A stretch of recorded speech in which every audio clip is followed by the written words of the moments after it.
Hello there, and welcome to episode 8 of the Expected to Lose series. As you can see by this last game, this one takes is the last game we played in the last episode, in where we showed our golden generation.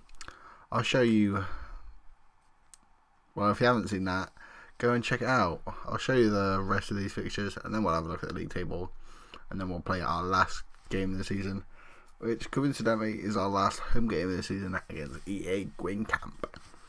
But anyway, let's get into the results.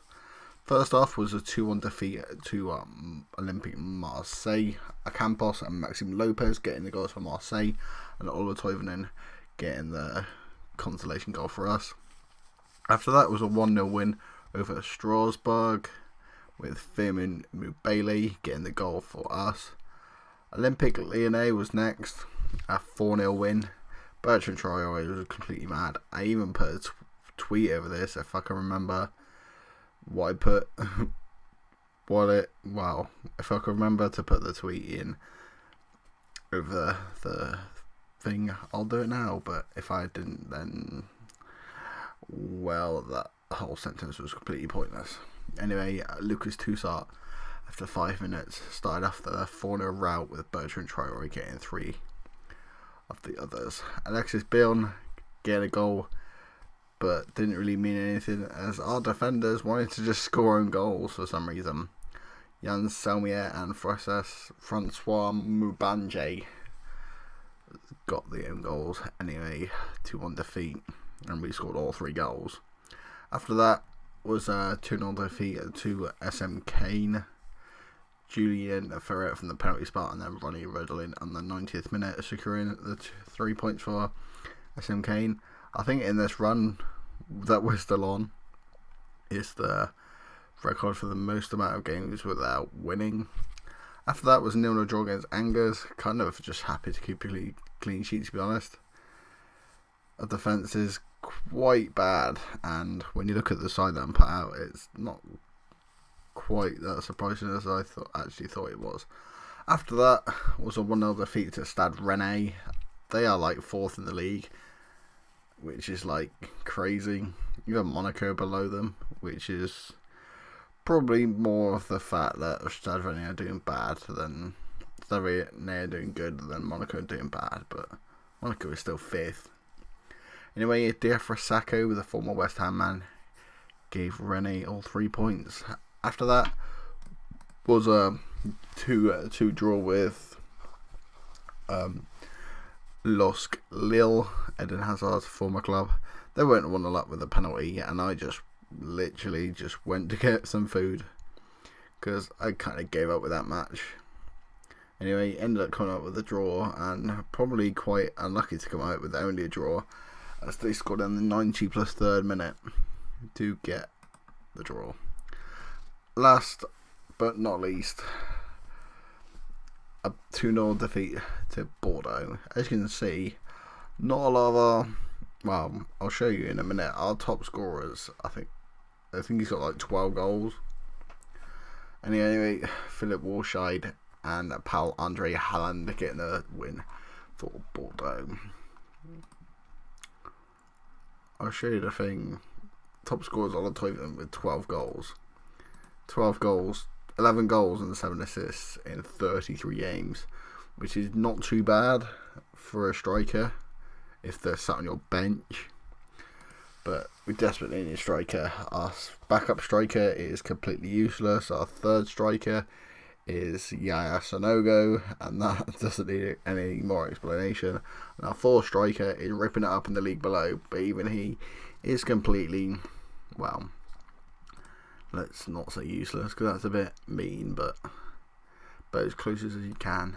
Anyway, we are in mid-table, slap bang in mid-table. If we, well, we probably will lose because it's against the Guingamp, who are 4th. But, you know, I'll take 10th. I was aiming for 6th. Like when we finished last episode, but just that run of not scoring goals and not keeping clean sheets with this defence. Just look at the star rating. they've got about 5 stars between them. In fairness, these two are both youngsters. This one's 17. I think the left back's even younger, to be honest. 16, yeah. These two are, let's say, prospects and even, well, first team players, and even Issa Diop is on the bench. I don't even know why I'm putting him on the bench, to be honest. It's probably just for personal things, but he's got a fractured lower leg and he's still out for 1 to 4 days with it. Nowhere near match sharpness, only 35%.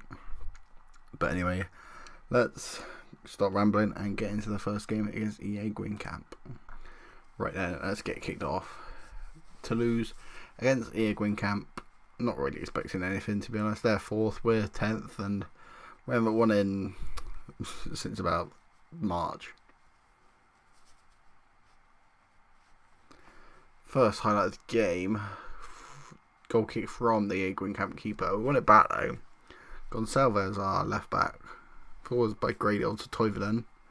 Finds Mubele. I mean, people may even wonder why I like this guy so much, but right there was why I love this guy so much. Firmin Mubele, assisted by Ola Toivonen, showing you exactly why I love this player.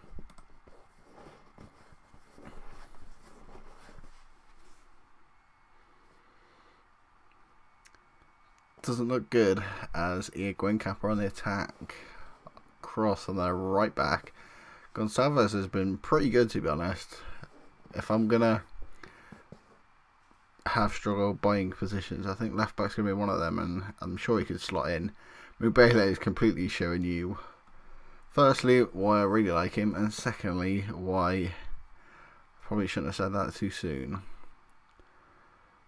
Playing a couple of the loanees in Bula and Eating from Ajax and Stoke respectively, but I put him in loan because I think the Lafont, what are you doing? I don't think Bula is we're going to be able to keep him, and I'm not sure if Eating is going to want to come back, especially after playing a full season with us. Ajax might even want to keep him in their first team, but I can't extend any loans just because I don't even know why. But, you know, trying my best. Anyway, EA Guingamp goal kick towards Theory, and it's just completely been let through. Lafont saved the first one, and second one is, well, out the stands. Bringing on Diop for the last couple of seconds. The second half's been pretty dead, to be honest. Already 4th minute into the last game of the season, and there we are. Diop got about 3 minutes. Most of them was extra time. And anyway, that got off for Delort. I would show you the finances for next season, but looking at their finances, I don't think it's going to be that big, so it's probably not that interesting. But anyway, I'll catch you guys in the next episode for the start of season 2. Thank you guys for the support on season 1, and I'll see you guys later.